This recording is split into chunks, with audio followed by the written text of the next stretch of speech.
রাত পোহালেই বাংলার নির্বাচন, বাংলার মসনদে কে বসতে চলেছে সেটা কিন্তু একেবারে পরিষ্কার হয়ে যাবে। তো এই মুহূর্তে আমি কোথায় আছি না, গ্রামীণ হাওড়ার উলুবেড়িয়া বীরশিবপুরে, বীরশিবপুর ওম ডায়াল গ্রুপ অফ ইনস্টিটিউট, সেই ওম ডায়াল গ্রুপ অফ ইনস্টিটিউটেই কিন্তু গ্রামীণ হাওড়ার উলুবেড়িয়া সাব ডিভিশনে যে 7টি বিধানসভা আছে, যেখানে আমতা কেন্দ্র, উলুবেড়িয়া পূর্ব, উলুবেড়িয়া উত্তর, উলুবেড়িয়া দক্ষিণ, তার সাথে সাথে শ্যামপুর, বাগনান এবং উদয়নারায়ণপুর কেন্দ্র, এই যে 7টি কেন্দ্র, সেই 7টি কেন্দ্রেরই কিন্তু ফলাফল একেবারে ব্যালট বক্সও কিন্তু ইভিএম বক্স এই ভেতরে, কলেজের ভেতরে আছে। তো রাত পোহালেই কিন্তু সেটা আমরা জানতে পারবো। তো আমরা রাতের যে চিত্র দেখতে পাচ্ছেন, এখানে কিন্তু প্রশাসনিক তৎপরতা, কড়া নিরাপত্তায় মুড়ে ফেলা হয়েছে।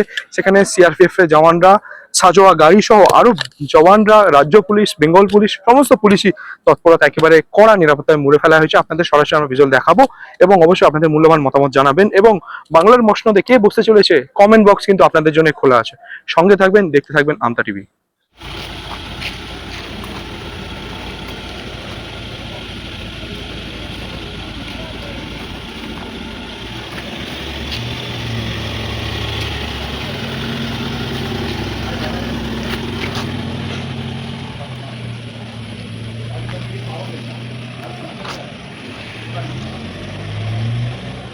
নিত্য নতুন ভিডিও দেখতে আমতা টিভি ফলো করে রাখুন। ধন্যবাদ আমাদের সঙ্গে জুড়ে থাকার জন্য।